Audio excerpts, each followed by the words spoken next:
Bienvenidos a Bitácora Magazine, un programa realizado para la Universidad de AFIT. Aquí queremos documentarte, informarte y que tú saques tus propias conclusiones.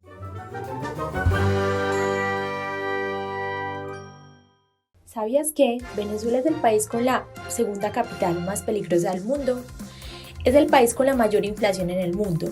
Comúnmente escuchamos datos alarmantes de este país a diario, como gente que busca comer en la basura o un porcentaje grande que come menos de 2 veces al día. Y es recurrente cada vez oír este tipo de situaciones en las noticias día a día. Pero ¿cuál es la situación actual de Venezuela? Veamos. El día de hoy vamos a tratar por qué YouTube se ha convertido en una fuente de verdades y mentiras en la crisis de Venezuela. Junto con mi compañera Aura Cristina Arcila y yo, Mariana Gómez, vamos a dar una serie de datos. Si alguien interroga de cómo están presentando las noticias los canales de televisión en Venezuela sobre la rebelión, la respuesta no dan ni una sola imagen de ellos. ¿Por qué? Quieren tener una buena imagen reputacional ante el mundo, sin perder la imagen televisiva. Sí, además como que no den como que las condiciones no se pierdan televisivas, no haya como ninguna multa para que siempre el ranking del canal siempre esté como en lo alto y en Venezuela recordemos que es uno de los países donde no hay libre expresión. Bueno, hay tres factores que se manejan en Venezuela, que es la del bulo. ¿Qué es eso del bulo, Auris? Bueno, el bulo es cuando las noticias son falsas y también hay las desinformaciones. Y por tercero está la manipulación, que todo esto se ve en las redes sociales, principalmente las que tienen que ver con temas de la crisis en Venezuela. Bueno, y yo quiero agregar a esto, es que hay dos temas, pues como puntos de vista en Venezuela. Hay personas en Venezuela que ven a periodistas y se escandalizan, no quieren que mostrar la problemática del país. Y pasa todo lo contrario también, que ven a los periodistas y quieren decir toda la verdad, quieren sacar, entonces uno no sabe a quién creerle, a quién no. Hay una polarización increíble. Sí, Mari, pues cabe resaltar que en sus 6 años de gobierno de Maduro ha dicho varias falacias frecuentemente. Una de las últimas fue imputar como una guerra electromagnética, la caída del flujo eléctrico en todo el país e incluso culpar a las tropas especiales norteamericanas, de las que dijo que tenían unas pruebas en donde los tiradores de élite habían destruido las centrales eléctricas, pero nunca aparecían como las pruebas, salvo un chiste en las redes en el cual se veía el actor Bradley Cooper que empuñaba con un rifle de la precisión y que procedía la película El francotirador. Claro que sí, Auris. Es que lo que hace constantemente este presidente es dar falacias argumentativas. Uno de los casos que más ha tenido impacto y relevancia en las redes sociales fue cuando un audio empezó a circular donde una joven de 20 años se comunica con una persona llamada Andre y le pide que ore por ella y por todos los jóvenes venezolanos.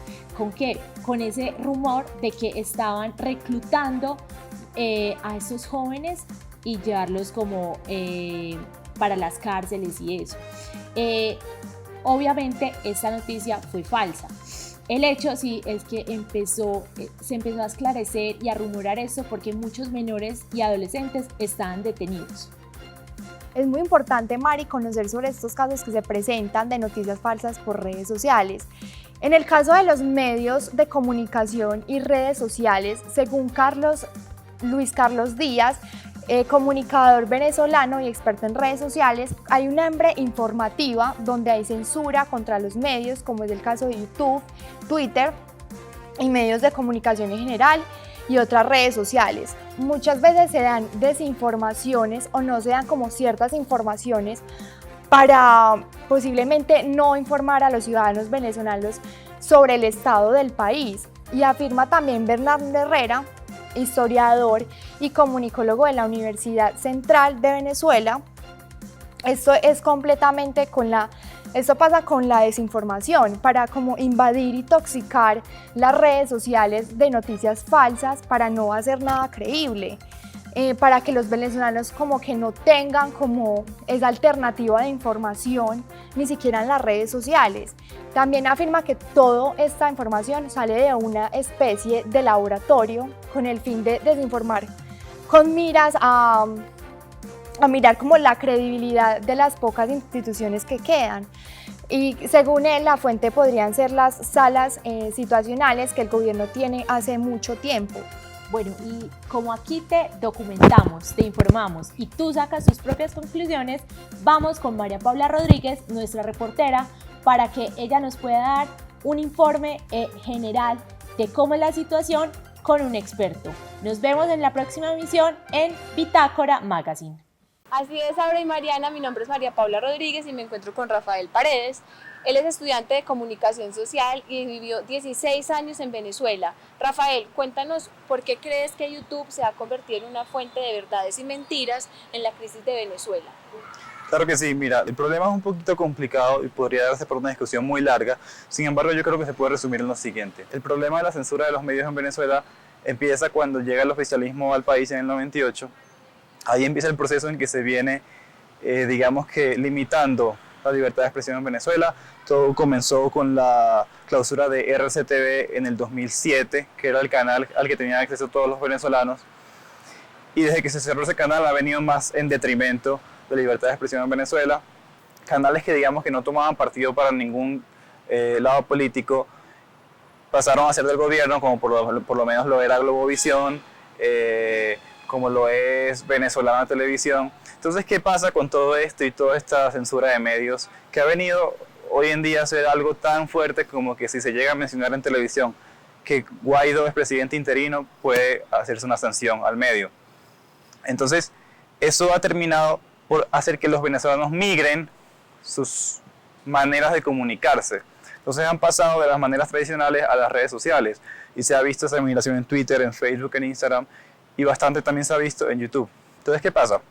Los venezolanos, como buscando una manera de expresar su opinión al exterior, a la comunidad internacional, se han tomado la tarea de hacer videos y digamos que recolectar información para publicarla como una manera de que los escuchen. El problema que surge con esto es que se presta para que se hagan videos falsos, que se salgan fake news, que se tomen noticias viejas, fotos viejas y se les atribuyan algo nuevo y eso termina propagando una noticia falsa y al final logrando que la verosimilitud de las noticias que sí son reales se pierda. Entonces se crea, digamos que, una gran confusión en las noticias que se esparcen de parte de los venezolanos por YouTube. Pero todo esto dado pues, por la censura que se vive hoy en día en Venezuela. Entonces podríamos resumir que en general lo que se atribuye para que YouTube sea una fuente de verdades y mentiras es la censura que se vive en Venezuela y que es la única manera que tienen los venezolanos para poder expresarse ante la comunidad internacional. Muchas gracias, Rafael. Esto es todo por hoy. Los esperamos en una próxima emisión.